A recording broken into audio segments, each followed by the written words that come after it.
Olá, novamente no ar, o estudo do livro Nosso Lar. Américo Sucena, de São Paulo, e eu aqui estamos para dar continuidade aos estudos levados ao ar toda terça-feira, às 21 horas e 45 minutos. Queremos agradecer imensamente as manifestações de carinho com esta exibição semanal. E estamos hoje com o capítulo 5 do livro Nosso Lar. O capítulo se chama Recebendo Assistência, e nós vamos encontrar o nosso personagem central, André Luiz, ali com as suas dúvidas, com as suas angústias, quando entra um jovem no quarto onde ele estava repousando, se recuperando, com uma pergunta: é você o tutelado de Clarencio? E ele achou que o jovem se expressou de maneira muito doce, de maneira muito singular. Carregando uma bolsa de apetrechos, como normalmente médicos e enfermeiros às vezes se valem na visita aos enfermos em hospitais. Muito bem, e o jovem, diante do sinal afirmativo de que ele era realmente o tutelado de Clarencio, que nós conhecemos nos episódios passados, afirma: eu sou Lísias, seu irmão. Essa personagem do livro é muito importante, né, Américo Sucena? Esse personagem, Lísias, ele vai nos contar muitas coisas interessantes e algumas frases dele puderam ser ilustradas para a gente guardá-las melhor, né? E ele se refere ao tutelado de Clarencio, que é o André Luiz, que ele, Lísias, responde a um assistente, né? O assistente Henrique de Luna, que foi objeto dos nossos comentários no programa anterior. Henrique de Luna é um médico e provavelmente ele responde a outro médico acima na hierarquia, né? Então, mostrando que na vida espiritual existe essa hierarquia, né? Nós precisamos considerar isso. Esta hierarquia, né, vale dizer, se refere, sem dúvida, que no mundo espiritual existe disciplina, uma disciplina que faz com que a ordem se estabeleça nas questões. Só que a disciplina lá, ela não é uma disciplina imposta pelo poder, ou pelo dinheiro, ou pela influência social, que muitas vezes predomina no mundo. É uma influência moral que dá essa autoridade, né? Que dá essa grandeza da autoridade. E ele vai se identificar como um visitador de saúde, do serviço de saúde no qual ele opera. E ele diz também que, nessa qualidade, não coopera apenas na enfermagem, mas também ele assinala necessidades de socorro, de providências, especialmente para enfermos recém-chegados. É muito interessante pensar isso, né, Américo? Enfermos no mundo espiritual. Quer dizer, o sujeito desencarnou na Terra com problemas físicos no corpo, chega ao mundo espiritual e apresenta problemas. E aí nós vamos entender isso estudando o que Kardec nos ensina da existência do perispírito, que é o corpo espiritual. É muito interessante, Américo, pensar em enfermos do mundo espiritual. O sujeito desencarna com problemas físicos no corpo e chega ao mundo espiritual com o perispírito, com as lesões características da enfermidade. Isso porque o corpo absorve as lesões que estão no perispírito. Porque, conforme vimos nos episódios anteriores, ou pelo menos no anterior, em grande destaque, a cólera, principalmente, a impaciência, as pequenas invigilâncias causam lesões no perispírito que são absorvidas pelo corpo. O corpo é como uma esponja, né? Então, a lesão original está no perispírito, necessitada de tratamento. Tratamento que vai envolver a moralização e a mudança de comportamento e até de pensamentos do seu autor, do seu protagonista. É interessante, Orson, que Kardec fala do tal período que ele chama de perturbação após a morte, né? A gente entendia inicialmente que essa perturbação era simplesmente aquela cabeça pesada, aquele turvamento, aquele sono esquisito, que a pessoa não sabe exatamente o que está acontecendo e tal. Mas com essas informações que Chico Xavier nos trouxe e que estão na obra de André Luiz, essa perturbação também pode ser do corpo espiritual, porque estava ligado a um corpo que estava se decompôs, que se estragou, e há repercussões, não é? E essas repercussões no corpo espiritual são maiores na proporção do apego que a pessoa tem à matéria. Então, quanto mais apego, mais conexão tem com o que aconteceu. É interessante porque, mais à frente, nós vamos ver que toda vez que o André Luiz se referia ao seu passado, né, ele se sentia mal. Então, quando ele lembra de fatos passados, ele entra em contato com aquelas sensações que ele já sentiu e não precisava sentir mais, porque existe essa conexão ainda, que é muito mais fluídica, porque o corpo já provavelmente já decompôs, mas essa conexão com o passado, que está gravado dentro de nós, também nos perturba. Então, essa perturbação não é só da mente que está acordando na vida espiritual, pode ser e deve ser mesmo essa perturbação no corpo espiritual. Né? É muito interessante essa citação. Isso nos reporta ao livro O Céu e o Inferno, quando Allan Kardec faz aquele precioso documento, A Passagem, né? Referindo-se a essas questões dessa transição do mundo físico para o mundo espiritual. E aqui Lísias faz uma observação que pode intrigar muita gente, dizendo que na sessão em que André estava sendo tratado, havia mais de 1.000 doentes espirituais, sendo que aquele é um dos menores edifícios do parque hospitalar. É muito interessante pensar nisso. Voltamos à questão do perispírito e voltamos à questão da estrutura do mundo espiritual. E antes da gravação, aqui conversávamos eu e Américo, referindo-se às transições.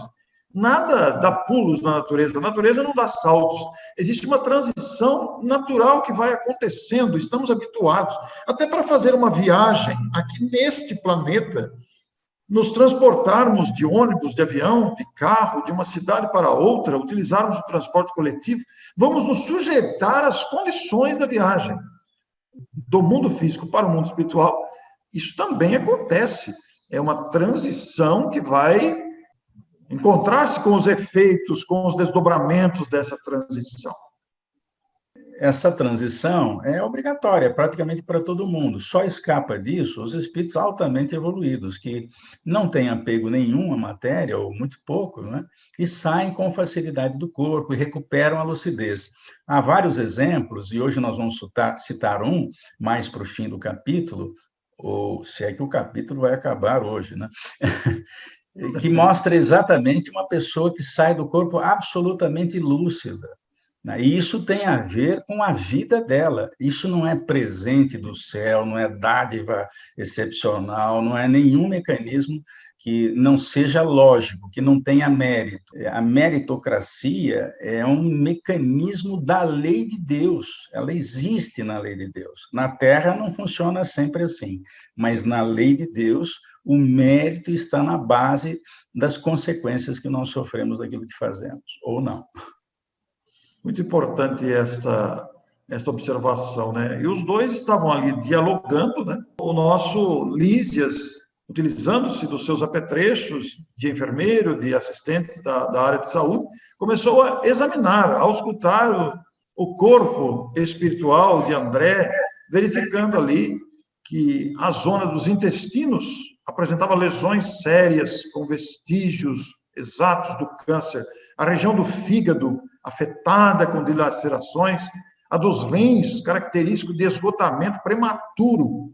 E perguntou, né? Você sabe o que significa isso? E aí o próprio André confirmou as lições recebidas de Henrique de Luna, que, no contato que tiveram, explicou a ele que os distúrbios eram devidos a ele mesmo, às suas posturas, aos seus comportamentos. Aliás, no capítulo anterior, que o nosso telespectador poderá ver, o Américo fez uma observação muito interessante, muito profunda, né? De que não adianta, é a nós mesmos que devemos aquilo que passamos. Então, é claro que André ficou acabrunhado, ficou acanhado, percebendo isso. O nosso Lísias vai dizer que naquela área de enfermagem que ele cuidava, 57 se encontravam nessas condições, numa turma de 80 enfermos. dos 80 enfermos que o Lísias tinha sob sua responsabilidade, 57 tinham problemas semelhantes ao do André Luiz. Olha só. Bom, nós estamos falando de um livro que foi escrito em 1943 e essa experiência deve ter acontecido um ano atrás ou 2 anos antes, né? Nós estamos falando da primeira metade do século passado.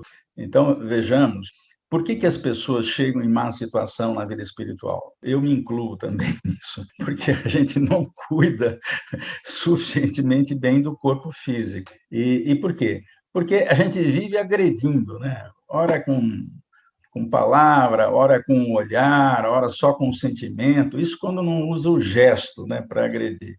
E toda agressão lesa-nos. Antes de lesar o outro, ela nos lesa, de tal sorte que eu sou fruto das lesões que eu mesmo provoquei, como você disse há pouco. É um número expressivo, né, Américo? Porque de 80 a 57 representa 70%, né? É um número expressivo. Alguém poderia pensar, mas só tem 80 enfermos? Não, o Lísias é um enfermeiro.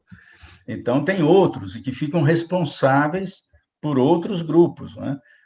Nosso lar, a época em que nós estamos falando aqui, esse capítulo vai dizer, ou o próximo, tinha 1 milhão de habitantes, né? Na época, em 1943, quando foi escrito, tinha 1 milhão de habitantes. E desse 1 milhão, alguns já trabalham, e outros, como disse aqui o Lísias, são recém-chegados, chegam da terra precisando cuidados, né? E é por isso que existe um esquema, né? Algumas pessoas estranham, mas vida estruturada, então, mas está lá em Kardec, ó, tem matéria em níveis que desconheceis, primeiro ponto. Segundo, na observação de Galileu na Gênese, o plano espiritual, o mundo espiritual também é uma criação. Não falamos nada ainda dele. Por quê? No tempo de Kardec, as revelações que estavam ali colocadas eram suficientes. Por quê? Nós tínhamos que digerir aquilo, amadurecer aquilo. Mas já tinha pistas. Olha, o plano espiritual, o mundo espiritual, ele também faz parte da criação. Em programa anterior, nós mostramos 7 esferas em torno da Terra. Isso tem uma conexão interessante, Orson, porque o átomo terrestre ele tem 7 camadas. O hidrogênio, por exemplo, ele tem um elétron na sua primeira camada, mas ele deve também ter as outras 6 camadas, porque se eu acrescentar mais próton e mais nêutron no núcleo e mais um elétron na primeira camada, eu transformo hidrogênio em hélio. O Livro dos Espíritos nos diz, na questão 33, que tudo está em tudo.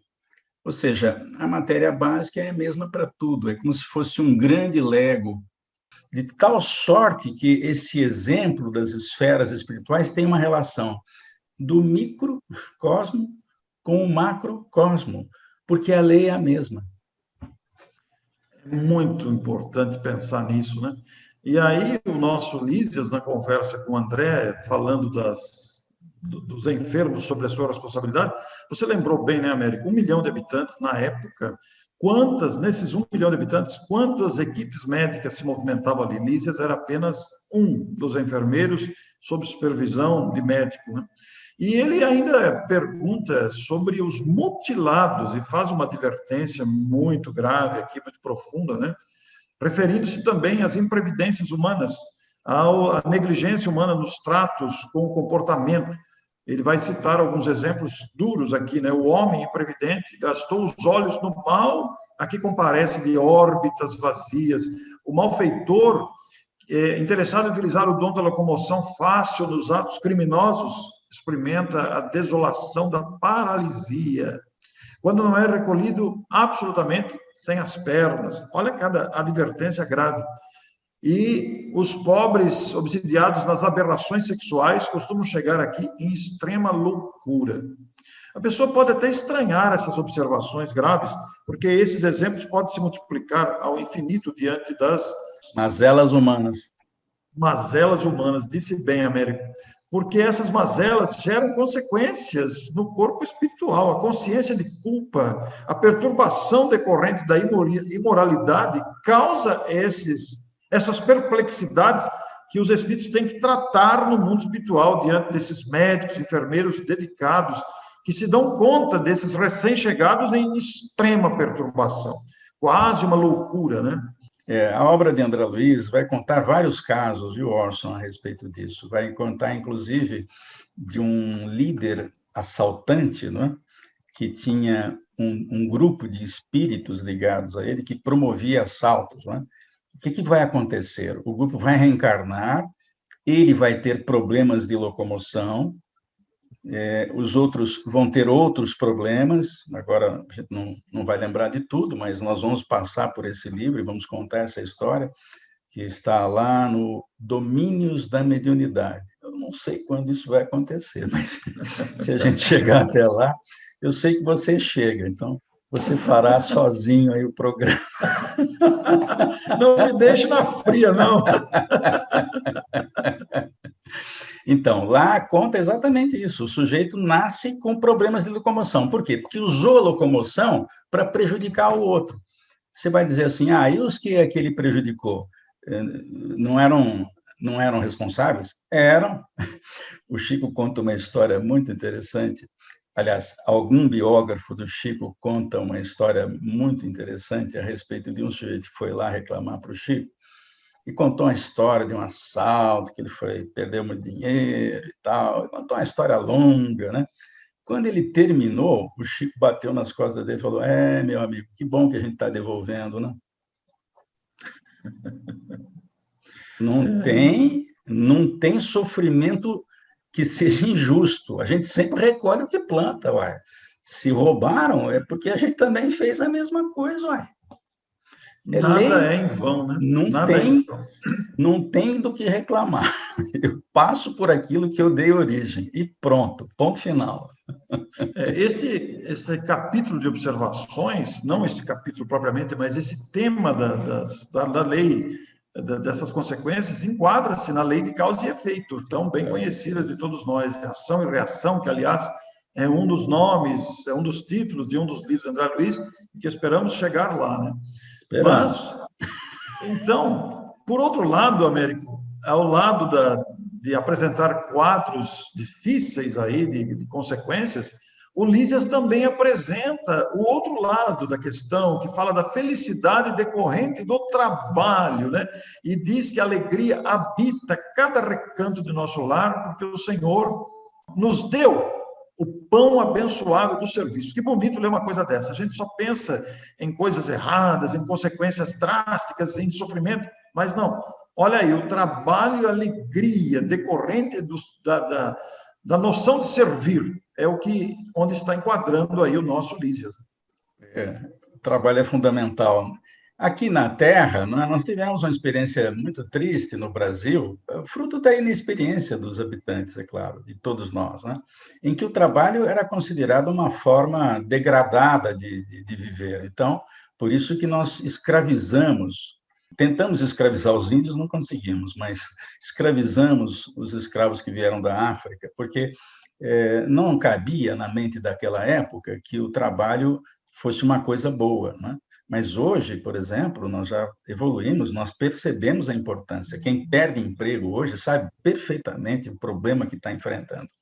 Agora, se eu não dou valor ao trabalho hoje, eu vou perdê-lo amanhã. Então, essa é uma lei importante, não é? Se eu sempre quiser ter trabalho, eu preciso honrá-lo. Como é que eu aprendo a honrar um trabalho? Se eu não honro, perdendo. Quando eu perco, eu passo a dar valor. Então, não é que o Criador está castigando as criaturas, está ensinando. Então, nós devemos dar valor ao trabalho, sempre. Muito bem, o diálogo entre eles continua, né? E André Luiz diz que aquilo está sendo muito confortador para ele, né? E levanta a hipótese se eles não estariam habitando um departamento celestial dos eleitos, comparando aquele hospital que o tirou do sofrimento, que está cuidando dele, se aquilo não seria um departamento celestial. E é interessante porque o Lísias vai apresentar uma referência ao banquete celestial trazido é uma alegoria, é uma metáfora apresentada por Jesus numa historinha muito interessante. E essa história, trazida pelos evangelhos, inclusive trazida por Allan Kardec no capítulo 18 do Evangelho segundo o Espiritismo, Allan Kardec também faz referência aos muitos os chamados e poucos escolhidos. E este banquete celestial, fazendo uma síntese da história contada por Jesus, narra a história de um rei que promoveu uma festa para as bodas do filho e mandou chamar todo mundo, chamou os convidados para participarem da festa. E essa festa, naturalmente, regada com muita comida, com muita variedade, farta mesa, mas o pessoal não veio, né? O pessoal não compareceu, aí mandou os empregados, disse, mas por que vocês não foram? Aí um tinha esquecido, outro tinha perdido a hora, outro não se preparou, outro tinha outro compromisso, quer dizer, negligenciaram o convite. Aí ele mandou os servos de novo, porque a mesa estava pronta. Eu costumo contar essa história para os meus netos, e eles sempre querem que eu repita essa história. Essa semana eu já contei 3 vezes. Então, o rei mandou chamar, agora, mas chame de novo, né? E aí chama todo mundo. E aí entrou todo mundo, e o rei se deparou diante da multidão que entrou, vieram todos. É uma historinha que tem um desdobramento filosófico gigantesco e moral gigantesco. Encontrou gente que não estava preparado para aquele banquete celestial. A própria expressão banquete celestial, né, Américo, refere-se à felicidade do reino de Deus, de encontrar-se em perfeita paz e harmonia. Mas alguns não estavam vestidos adequadamente, quer dizer, não havia a limpeza do perispírito ainda lesado pelas manchas da negligência, das perturbações causadas, como dissemos, por nós mesmos. Então, aí está a frase trazida pelo Lísias: as religiões no planeta convocam as criaturas ao banquete celestial, como dissemos, que é uma alegoria, é uma metáfora, referindo-se a esse estado de vivência plena, em paz e harmonia. Incontável é o número dos chamados, quer dizer, a todo tempo somos convocados, somos chamados para o banquete celestial, que significa esse estado de harmonia plena, de felicidade, da noção de servir e amar. Em todos os tempos houve os profetas, os missionários, os enviados da divindade, o rei, naturalmente, é uma comparação, é Deus, e sempre enviou mensageiros. O próprio Cristo foi enviado, e todos eles foram torturados, mortos, o próprio Cristo foi morto, incontável número de chamados. Mas onde estão os que atendem ao chamado? É a frase de Lísias, que está em nosso lar, nesse capítulo, editado em 1944. Né? Então, nós temos um círculo representativo aí, de pessoas que recebem o chamado, mas ficam alheios, indiferentes, não dão muita bola, não se preocupam muito. Outros admiram, mas também não ficam indiferentes. Vejam que há vários círculos representando a imagem.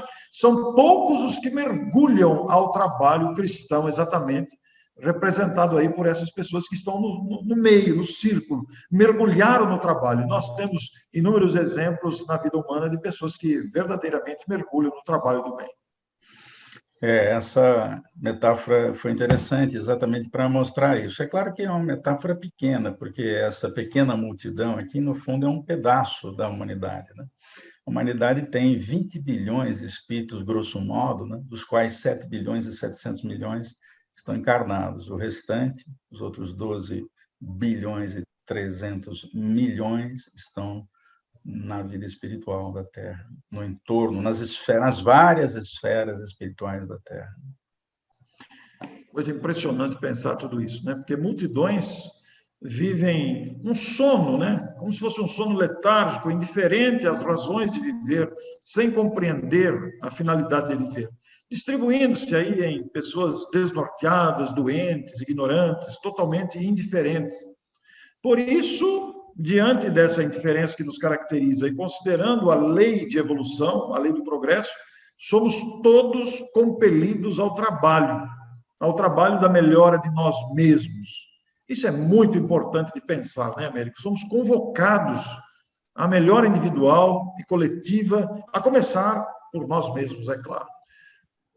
E o Ulisses ainda usa o trabalho áspero, né? Porque a matéria aqui no planeta de expiação e provas é densa, né? Os nossos corpos se deterioram com uma certa facilidade, né? Um ventinho, por exemplo, nos deixa gripado, né? Coisas do tipo. Então, é difícil trabalharmos na Terra mantendo a alegria de viver, a saúde. Então, esse é um convite. Mesmo que a gente não esteja bem, nós temos que trabalhar para dar sustentação ao corpo, à família, a si mesmo. Nós vamos ganhar o pão de cada dia. Isso faz parte do processo evolutivo, né? Nós vamos ver em nosso lar, Orson, uma coisa interessante. O pão de cada dia lá está garantido. É engraçado isso aí, né? O pão de cada dia está garantido. Até porque não comem muito, né? Também tem isso. Nós vamos ver isso no capítulo da alimentação, né? Mas está garantido. A pessoa, ela não precisa trabalhar numa atividade que seja profissional, né? Em nosso lar, e aqui esse capítulo diz isso, existe um número de tarefeiros que fazem o trabalho administrativo. Então, daquele 1 milhão de habitantes de nosso lar, em 1943, ou coisa parecida, na realidade tem um número que trabalha na cidade, ou no núcleo de nosso lar, para fazer os trabalhos administrativos, né? Nós não sabemos exatamente quais são esses trabalhos. Alguns a gente sabe, e nós vamos até mostrar num capítulo sobre isso, que está logo à frente aí. E a maioria dos trabalhadores no nosso lar faz o quê? Resgata a si próprio trabalhando para o outro. Então, todo o trabalho no mundo espiritual é a preocupação com, por exemplo, quem está aqui na Terra, quem está chegando lá, quem está se adaptando lá e aqueles que nem chegaram lá, mas desencarnaram em situação difícil. Então, esse trabalho é constante, não para nunca, né? Isso em todo o planeta. Nós estamos falando do nosso lar, que é um núcleo, em milhares de outros que existem nas várias esferas em torno do planeta todo, né? O mais interessante de tudo isso, né, Américo, é que essa rede de solidariedade, desse acordar da consciência para a disposição de servir, traz aprendizados para todos, para os beneficiados e para aqueles que beneficiam. Todos estão aprendendo, é muito interessante, né? E o Lísias vai fazer uma observação aqui: se temos débitos no planeta causados por variados fatores, a negligência, o descaso, como você citou aí, de honrar o trabalho, né?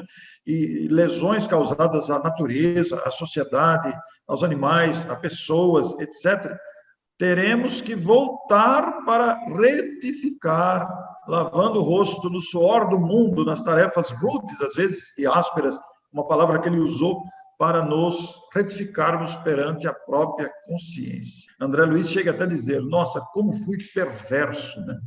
E o Lísias fala: cala-te, é preciso meditar no trabalho a fazer. Aplicou passes magnéticos, e você tem uma frase importante para compartilhar com a gente nesse trecho do capítulo, né, Américo? O Senhor não esquece homem algum, todavia, raríssimos o recordam. O pastor das ovelhas, o nosso Jesus, o condutor de nossas vidas, está sempre a nos amparar. Então, é interessante pensarmos nessa presença sublime que conduz as nossas vidas e de quem nunca deveríamos nos esquecer. E temos também uma frase de Emmanuel que nós vamos colocar aqui. Essa frase está numa mensagem de número 74 do livro O Espírito da Verdade, produzido pela psicografia de Chico Xavier, de Valdo Vieira, em 1962. O que diz a frase? Ela diz o seguinte: Jesus guia todas as suas ovelhas, porque ele é modelo e guia, segundo o Livro dos Espíritos. Mas, como modelo, muita gente acha que ele está distante demais. Mas, do ponto de vista dele ser o guia, ele está presente o tempo todo, ainda que a gente não perceba. Por quê? Porque ele incentiva as indiferentes. Quantas pessoas estão indiferentes ao progresso humano, às necessidades de progresso, melhoria moral, muita gente está indiferente, então ele vai dar um jeito de cutucar das experiências da vida para que isso aconteça, né? Acalma as impetuosas, aquelas pessoas que são afoitas demais e que criam mais problemas do que resolvem, é preciso acalmá-las. Que mecanismo será que ele usa para fazer isso? Nós não sabemos, o fato é que ele faz isso. Também fortalece as mais fracas, né? Porque há pessoas com dificuldades. Então, ele incentiva e fortalece essas pessoas, mas também apoia as mais responsáveis e considera o valor de todas as pessoas segundo as peculiaridades e tendências de cada uma. Repare que Emmanuel está nos mostrando que Jesus cuida da gente desde o primeiro instante.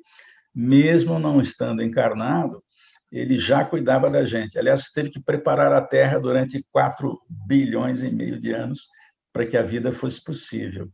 E a partir do instante em que a humanidade se formou, porque antes ele teve que cuidar dos reinos anteriores que dão suporte ao reino humano, o mineral, o vegetal, os animais, para depois chegar no homem. Então, ele cuida de tudo isso aí, inclusive de nós. Agora, no ser humano, ele acompanha para e passo. Isso deve acontecer nas outras espécies também, mas nós não sabemos como é que funciona. O fato é que ele cuida do planeta, ele é guia de todo mundo, porque tem princípio inteligente em tudo quanto é canto na Nessa Terra. sequência, nessa sequência de frases que você apresentou, Américo, entre apoiar os fracos, etc., né? Amparar os fracos, ele também fala, apoia os responsáveis. Né? Nós nunca nos arrependeremos de usar a responsabilidade, de agir com lisura, com honestidade, de agir com bondade, porque haverá um apoio imediato a essas ações coerentes, conectadas com o bem maior que rege a vida. Né? Nós vamos ver nos capítulos à frente, nenhuma iniciativa terrestre no bem deixa de ter a sua origem na vida espiritual. Todas as iniciativas do bem, elas começam na vida espiritual. Isso está claro nesse livro mesmo. No capítulo à frente, a gente vai ilustrar essa frase que também está no livro. Muito bem. Como esse capítulo aqui, que já estamos chegando ao final, vocês repararam que nós nos estendemos um pouco mais hoje, mas não havia como separar essas anotações, né? E estamos falando da enfermidade de André no corpo espiritual, as lesões todas indicadas por Lísias. E há uma frase muito interessante que o Américo destacou aí sobre o processo de cura, né, Américo, que você vai compartilhar conosco, porque todos queremos a cura, todos desejamos a cura. Toda medicina honesta é serviço de amor, atividade de socorro justo, mas a cura é peculiar a cada espírito. É uma conquista de cada um de nós, essa busca e, naturalmente, conquista da cura definitiva, da cura que estabelece o equilíbrio. Isso está bem claro lá no Evangelho. Toda vez que Jesus curava alguém, né, Orson, ele diz, olha, você está curado, tua fé te curou, sua vontade de melhor te curou. Agora vai e não erra mais, para não te acontecer coisa pior, porque toda recidiva da doença, ela é mais forte, não é? Ela é mais grave. Então, essa lição Jesus deu pessoalmente. A cura depende de quem vai ser curado, de como ele está se comportando. Por quê? Porque o Criador quer que a pessoa mude para melhor. Então, a doença, às vezes, vem para alertá-la, para chamar a atenção. É interessante que há algumas mensagens na obra de Chico Xavier em que a mãe desencarnada apela pelo amor de Deus para os espíritos ajudarem o filho que está doente, está reclamando, está triste lá, acabrunhado no hospital.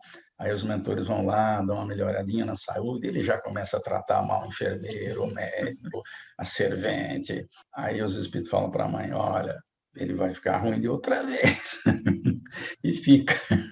Aí ela pede, por favor, mas ele é bonzinho, ele vai ser bom, ele vai conseguir. Então, eles melhoram de novo o sujeito, ele começa a destratar todo mundo. Porque o Criador quer que a gente seja bom, só isso. A única coisa que Jesus pediu, ele só fez 2 pedidos, que nos amássemos uns aos outros e que nos instruíssemos.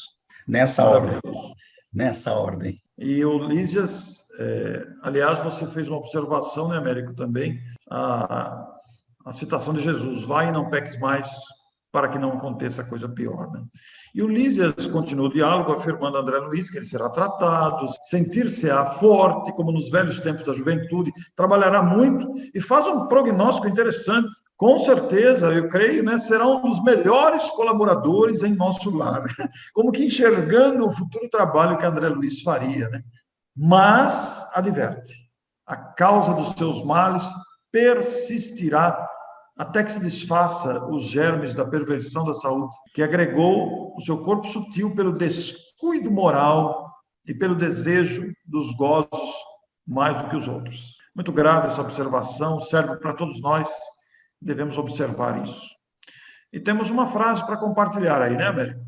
Vamos a ela. O corpo denso, onde abusamos, é também o campo bendito, onde conseguimos realizar frutuosos labores de cura radical, quando permanecemos atentos ao dever justo. As lesões provocadas na crosta, na encarnação, elas repercutem na vida espiritual, elas melhoram lá. Mas quando nós voltamos à reencarnação, Orson, elas vão se manifestar, elas têm que ser curadas aqui na crosta. Essa informação é importantíssima. Então, a gente melhora lá, cuida da vida lá o tempo que necessário for, mas como o perispírito permanece lesado nos seus tecidos mais sutis, aí, quando reencarnamos, a gente volta a ter repercussões daquela doença. Nós vamos nos curar aqui na Terra. Como é que a gente cura o corpo? Sendo pessoas melhores. Olha que coisa interessante. Que convocação ao trabalho correto, né? Que coisa linda pensarmos nisso. Muito bem, nós estamos quase encerrando, temos alguns minutos a mais, mas o Américo também tem uma outra frase para compartilhar de grande importância nesse contexto das observações que estamos fazendo. Quando as lágrimas não se originam da revolta, sempre constituem remédio depurador. As lágrimas, quando não são da revolta, elas ajudam a própria cura. Quando nós estamos sofrendo, nós podemos e temos o direito de chorar as nossas dores, mas não revoltando, porque nós devemos o nosso problema a nós mesmos. E quando refletimos sobre isso e suportamos as nossas dificuldades com denodo, galhardia, nós vencemos a experiência difícil e nos preparamos para ter corpos melhores nas encarnações seguintes. É sempre assim. A cada um segundo suas obras. E tem mais uma frase, Orson, vou aproveitar aqui. Agradeçamos as beneméritas células de carne na terra que nos oferecem o templo à retificação. Olha que coisa interessante, né?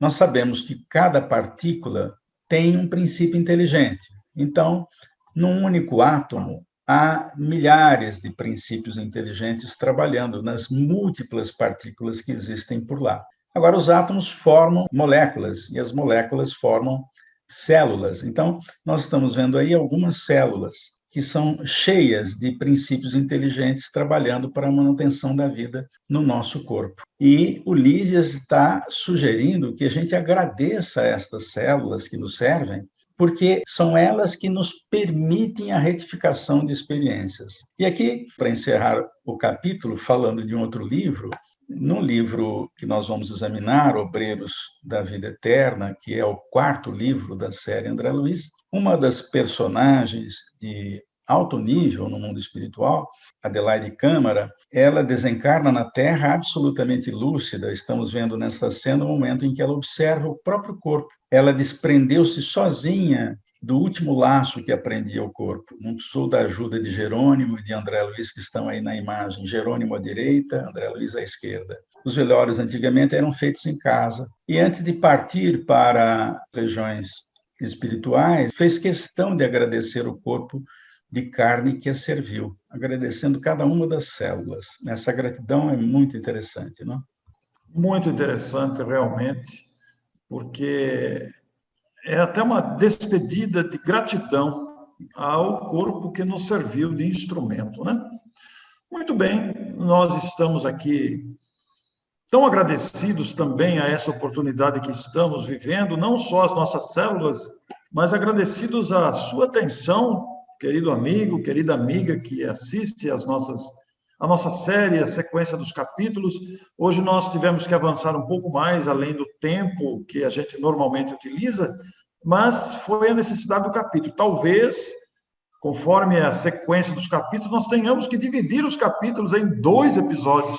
Vamos ver como será, né? Hoje foi uma experiência inicial, agora os capítulos vão se tornando mais densos, talvez tenhamos necessidade de ampliar um capítulo em 2 episódios. Nossa gratidão a você e até a próxima semana. Nosso abraço e até a próxima.